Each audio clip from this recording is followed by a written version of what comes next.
ఓం శ్రీ రమణాయ. భగవాను ధ్యానం గురించి మాట్లాడుతూ ఏమంటున్నారంటే, దేహానికేమో సుఖం ఇస్తుందంట, మనస్సుకి సంతోషాన్ని ఇస్తుందంట, హృదయానికి ఆనందాన్ని ఇస్తుందంట. ఆ మూడింటిని గమనించడమే ధ్యానము అంటున్నారు. ధ్యానంలో మనోనిగ్రహం ఉంటుంది. అది కాకుండా చాలా ఆలోచనలు వస్తూ ఉంటాయి కదా.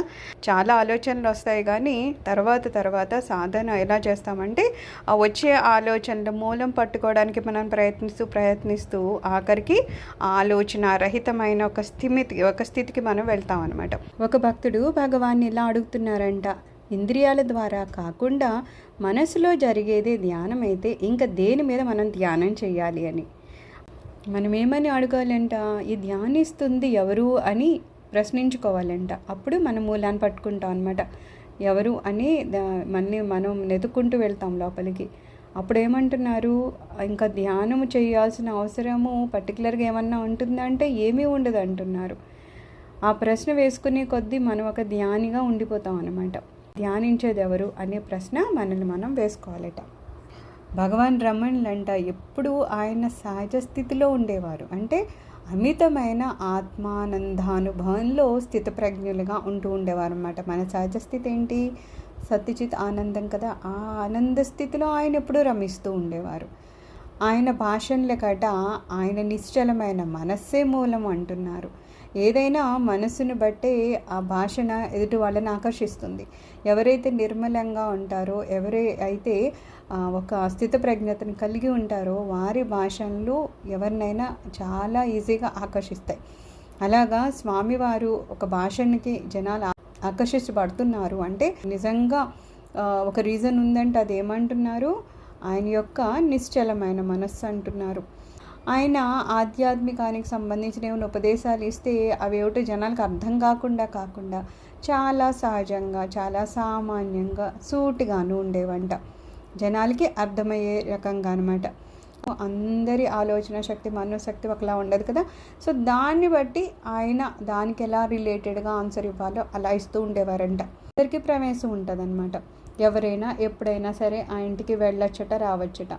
ఆ సందర్భంలోనే సందర్శకులు, సాధకులు సత్యాన్ని తెలుసుకోవాలని ప్రయత్నించేవాళ్ళు తమ జీవితానుభవాల నుండి రకరకాల ప్రశ్నలను అడిగి స్వామివారి నుండి సమాధానాలను పొందుతూ ఉండేవారంట. వారు అలా ఏం ప్రశ్న వేసినా సరే స్వామివారు సమాధానాలు ఇచ్చేవారు కదా. అందులో ఒక ప్రత్యేకమైన లక్షణం ఉండేదట. ఆ లక్షణం ఏంటంటున్నారు, దయాకరుణతో నిండి ఉండేవంట. ప్రశ్నించిన వారు ఆ క్షణంలో అమితానందం పొందుతూ ఉండేవారంట. మనం వింటూ ఉంటాం కదా, ఎవరైనా సరే ఆ స్వామివారి దగ్గరికి వెళ్ళాము, లేకపోతే స్వామిని చూడగానే, లేకపోతే ఆ ఆవరణలో ఉన్నప్పుడు మేము అమితానందాన్ని అనుభవించామని చెప్తూ ఉంటారు కదా.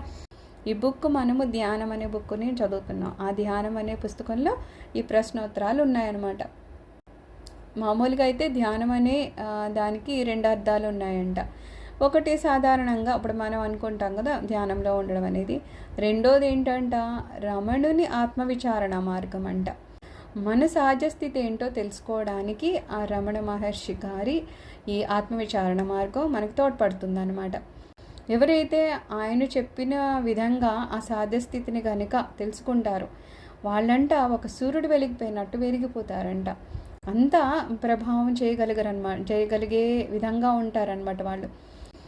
అయితే ఇవన్నీ జరగాలి అంటే ఎవరి నిర్ణయం కావాలంటే ఆ దైవ నిర్ణయం కావాలి. ఆ దైవ నిర్ణయము ఎవరికైతే ఉంటుందో ఆ ప్రకారము వాళ్ళు సాధకులు అలా స్వామివారి దగ్గరికి వెళ్ళేవారంట.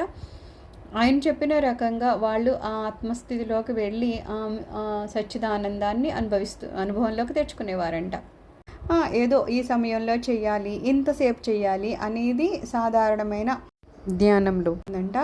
అలాగే వాళ్ళ ఒక మనోహరమైన రూపాన్ని, ఒక భగవంతుని రూపాన్ని తలుచుకుంటూ ఉంటారు. అలాగే ఒక నామాన్ని తీసుకొని జపం చేసుకుంటూ ఉంటారు. అలాగే ధ్యానం చేసుకుంటూ ఉంటారు. ఆ పద్ధతిలో ఏమవుతుంది అంటున్నారు, నా పర అంటే నేను అనేది వేరుగా ఉంటుంది. పర అంటే ఆ భగవంతుని ఎవరైతే మనం ఆలోచిస్తున్నామో ఆ భగవంతుని వేరుగా ఉంటుంది. ద్రష్టాదృశ్యము వేరే ఉంటుంది. చూసేవాడు వేరు, చూడబడుతోంది వేరు అనేది ఉంటుంది. 2 కింద ఉన్నాయన్నమాట ఇక్కడ. అలాగా ఒక విభజన అనేది చోటు చేసుకుంటుందంట. ఆ పద్ధతి కొందరికి కొంతవరకు ఉపయోగపడుతుందంటారు. అయితే స్వామి ఏమంటారంటే కొంతమందికి కొంతవరకు అది అవసరం అంటారు. మొదట్లో నేను వేరు భగవంతుడు వేరు అనేది చూసుకుంటూ మనం వెళ్తాం కదా. సో ఓకే, కొంతవరకు అది ఉపయోగపడుతుంది. అందం అనేది నిజానికి సరి అయిన పద్ధతి కాదు అంటున్నారు. నేను వేరు భగవంతుడు వేరు అనే ఆ పద్ధతి ఉందే, అది సరి అయింది కాదంటున్నారు. అది ఏమవుతుంది, ఎక్కడో వేరే భగవంతుడు వేరే పరగా చూస్తున్నాను, నేను వేరు భగవంతుడు వేరు అని చూస్తున్నాం. అప్పుడు మనం సత్యాత్మతో ఎలా కలుస్తాం? కలవలేం కదా. మనసు అలా పక్కద్రోవ పట్టిస్తుంది అనమాట. ఎందుకంటే నాలోనే భగవంతుడు ఉన్నాడనేది వదిలేసి వేరేగా భగవంతుడిని చూస్తున్నాం. ఆ రకంగా మనసు మనల్ని కొంత దొంగాట ఆడిస్తుంది అనమాట. అయితే మనసుకి కొన్ని రకాల అలవాట్లు వాసనలు ఉన్నాయి కదా. అందుకని మనసుకి ఎలా అలవాటు అయిపోయింది, నేను వేరు భగవంతుడు వేరు అనేలాగా అలవాటు అయిపోయింది. అందుకని అదేం చేస్తుంది, అలాగా ఒక భగవంతుడి రూపమో భగవంతుడి నామమో పట్టుకుని ఉంటుంది. కానీ ఆలోచనలన్నీ వెనక్కి తిరిగి ఆ మనసు మనలోని ఆత్మలో లయం అయిపోవాలి.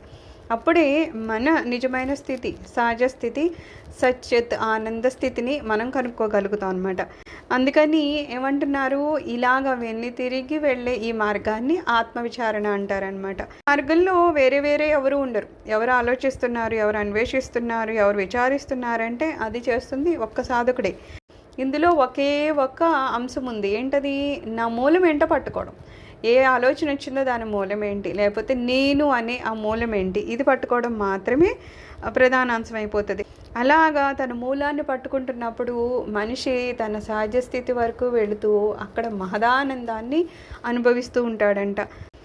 అలాగా ప్రయత్నం చేస్తే సరిపోతుందా మనకి మనం అంటే? లేదు, సద్గురువు అనుగ్రహం ఉండాలన్నమాట. ఎప్పుడైతే ఆ సద్గురువు యొక్క అనుగ్రహం మనకి లభిస్తుందో అప్పుడు మనం అంతర్ముఖమయ్యి మన మూలాన్ని చేరుతామన్నమాట. అలా చేరినప్పుడు అప్పుడు మనం అనుభవిస్తాం మన సహజ స్థితిని, ఈ సచ్చిత్ ఆనంద స్థితిని. అలాగా మనల్ని ఆ స్వామివారు సఫలీకృతులను చేస్తారట. ఇక్కడ ఒక భక్తుడు అడుగుతున్నాడు, ఏ తెలుసుకుంటే సమస్త సంశయాలు సందేహాలు నివృత్తి అవుతాయి అని అడుగుతుంటే అప్పుడు రమణ చెప్తున్నారంటే, నువ్వు అదేంటి అనే క్వశ్చన్ కన్నా అసలు అది ఎవరికి వస్తుంది అనేది కనుక నువ్వు తెలుసుకుంటే ఖచ్చితంగా అసలు ఏ సంశయాలు వస్తున్నాయో అవన్నీ అసలు ఉత్పత్తే కావంట. ఈ ఎప్పుడు మనకి డౌట్లు వస్తూనే ఉన్నాయనుకో, ఎప్పటికీ సాధన అవుతుంది. అందుకని ఫస్ట్ ఏంటి, డౌట్లు రావడము, డౌట్లకు సంబంధించిన ఆలోచనలు అవన్నీ మనకి రాకుండా ఉండాలంటే ఫస్ట్ ఏమంటున్నారు, ఈ డౌట్స్ ఎవరికి వస్తున్నాయో మూలం ఏంటో అది మనం దాన్ని నాశనం చేస్తే, ఇప్పుడు ఒక చెట్టుని కొట్టాలి అంటే దాని వేరుని నాశనం చేసేస్తే అది మళ్ళా రాదు కదా. అదే పైపైన కొడితే మళ్ళీ చిగురించి మళ్ళీ వచ్చేస్తూ ఉంటుంది. అందుకని మూలం కనుక నాశనం అయిపోయింది అనుకో, ఏవో ఆలోచనలు ఏవో డౌట్స్ వస్తున్నాయి, కానీ అది ఎవరికి వస్తుందని ఆ మూలం పట్టుకొని అక్కడ కనుక ఆ మూలాన్ని నాశనం చేస్తే ఏమంటున్నారు, ఇంకా ఆ తర్వాత సంశయాలు అనేవి రాకుండా ఉంటాయంట. ఆ సంశయించేవాడు ఎవరంటున్నారు, మనసు అంటే ఆలోచనలన్నింటినీ కలిపిన సముదాయం అనమాట. సో ఆలోచనల సముదాయాన్ని నాశనం చేస్తే కానీ మనము మన సహజ స్థితికి చేరుకోలేం. కాబట్టి ఆ మనసును అనే దాన్ని ముందు మనం నాశనం చేయాలని చెప్తున్నారు. మళ్ళీ భక్తుడు అడిగాడంట, దానికి మార్గం ఏంటి అని. నేనెవరని విచారిస్తే చాలు అంటున్నారు. మనం ఎప్పుడైతే నేనెవరు అని విచారణ మొదలు పెట్టామనుకో, మొదట్లో ఏమనిపిస్తుంది, నేను అంటే ఈ శరీరం అనిపిస్తుంది. కానీ నెమ్మదిగా ఆ విచారణ చేసే కొద్దీ మనకి ఏం అర్థమవుతుంది, ఈ బాహ్యంగా కనిపించే ఈ నేను కాదు, ఆత్మరూపంలో ఉన్నదే నేను అని చెప్పి మనకు తెలుస్తుంది. అప్పుడు తెలిసినప్పుడు అదే మన అన్వేషణ అనమాట. దాన్నే కదా మనం పట్టుకోవాలి. అప్పుడు మిగిలిన సంశయాలన్నీ దూరం అయిపోతాయి. అప్పుడు భక్తుడు అడుగుతున్నాడంట, మేము జపం చేసుకోవచ్చా అని. అయితే స్వామి అంటున్నారు, నేను ఇదే అని మీరెందుకు అనుకుంటున్నారు అంటే, ఇప్పుడు జపం దేంతో జరుగుతుంది, అనాత్మతో జరుగుతుంది, మన శరీరంతో జరుగుతుంది జపం. అప్పుడు స్వామి ఏమంటారు, ఇది నేనని నువ్వు ఎందుకు అనుకుంటున్నారు, అసలు ఈ జపం అది కూడా అంటే బాహ్యంగా చేయడం మానేసి ఆలోచన రహిత స్థితికి వెళ్ళిపోవాలి కదా, అప్పుడే ఆత్మ సాక్షాత్కారం అవుతుంది. మరి ఈ జపం ఇవన్నీ చేస్తూ ఉంటే ఏమవుతుంది, మన ఆలోచనలు జపం మీదకి మంత్రం మీదకి వెళ్తూ ఉంటుంది కదా. లేకపోతే ఆ చేత్తో మాల తిప్పుతుంటే ఆ చెయ్యి అన్నీ అందులో పనిచేస్తూ ఉంటాయి. అప్పుడు ఖచ్చితంగా ఆలోచనలు పనిచేస్తాయి. కానీ మనం చేసేదానికి ఏం చేయాలంటున్నారు, ఆ మార్గంలో అంటే ఆలోచన అనేదే రాకుండా ఉండాలట. అప్పుడే మనం ఆత్మ సాక్షాత్కారాన్ని పొందుతామంట. ప్రాణాయామం అవి చేస్తే అవి కాసింత సహాయం చేస్తాయి తప్పితే దాని వలన ఆత్మ సాక్షాత్కారం అవుతుంది అంటే అవ్వదు అంటున్నారు. మనము మనము ఇక్కడ ప్రాణాయామంలో ఏం చేస్తాము, శ్వాసని కొంత నిరోధిస్తాం అనమాట. అందుకని శ్వాస తీసుకుని కొంచెంసేపు అలా ఉండమని చెప్తారు. ఎప్పుడైతే మనం శ్వాసను కాస్త నిరోధిస్తామో మన వాస్తవాన్ని చేరుకుంటామంట. ఆఖరికి చేరుకోవాల్సింది ఆత్మవిచారణ దగ్గరికి. ఇవన్నీ చేసేవి కాసింత మనకి సహకరిస్తాయేమో కానీ ఆఖరికి ఏమంటున్నారు, ఏ ఆలోచన లేని ఒక స్థితికి వెళ్ళాలని. తర్వాత భక్తుడు అడుగుతున్నాడంట, ధ్యానం అంటే ఏంటి అని. అప్పుడు భగవాన్ చెప్తున్నారు, ధ్యానం అంటే ఏదో ఒక వస్తువు మీద విషయం మీద మనసును పెడితే దాన్ని ధ్యానం అంటారంట. నిధిధ్యాస అంటే భగవంతుని గురించిన ధ్యాస అనమాట. అది ఆత్మవిచారణకి మనం ఉపయోగిస్తూ ఉంటాం కదా. అలాగే సాధకుని విషయంలో అంటే ధ్యానము నిధిధ్యాస రెండు కూడా ఆత్మ సాక్షాత్కారం అయ్యే వరకు ఉంటాయంట. ఎందుకంటే అవి త్రిపుటితో కలిగి ఉంటాయంట. త్రిపుటి అంటున్నారు కదా, అంటే 3 రకాలు ఉంటాయి. ఎలా అంటే ఇప్పుడు ధ్యానం తీసుకుంటే మనము ధ్యాత ధ్యేయ ధ్యానం అని ఉంటుంది కదా. ఎవరైతే ధ్యానిస్తున్నారో వాళ్ళు ఎవరిని ధ్యానిస్తున్నారో అది ధ్యానం అనే ఒక ప్రక్రియ ఉంటుంది. అలాగే నిధిధ్యాసలో కూడా భక్తి చేసేవాడు భక్తి అనేది లేదా భగవంతుడు ఇలా ఉంటుంది కదా. సో ఇలా 3 ఉంటాయి కాబట్టి అవి కూడా కొంతవరకే మనకు సహకరిస్తాయి. మళ్ళీ ఏమని అడుగుతున్నాడు, ధ్యానం ఎలా చేయాలి, ఎలా సాధన చేయాలని. అప్పుడు భగవాన్ చెప్పారంట, మన మనసుని అంట ఒక దేని మీద ఒకే ఒక దాని మీద కాన్సన్ట్రేట్ చేసేటట్టు ఏకాగ్రత చూపించేటట్టు చేస్తుందంట. అలాగా ఎప్పుడైతే ఒక దాని మీద మనం ఏకాగ్రత చూపిస్తామో మిగిలినవన్నీ తొలగించబడతాయంట. అందుకని అందరు వ్యక్తులు ఒకలాగే చేస్తారంటే అలా ఉండదు. కొంతమంది ఏమో ఏదో ఒక భగవంతుడి రూపం మీద ఏకాగ్రత చూపిస్తారు, కొంతమంది నామం మీద లేకపోతే మంత్రం మీద చూపిస్తారు, కొంతమంది ఆత్మగా చూపిస్తారు. ఏదైనా ఏదో ఒక్కదాన్ని పట్టుకుంటారు. పట్టుకున్నప్పుడు ఏమవుద్ది, మిగిలినవన్నీ తొలగించబడతాయంట. ఇంకొక భక్తుడు ఏం అడిగాడంట, ఎవరైనా ఏంటి అని.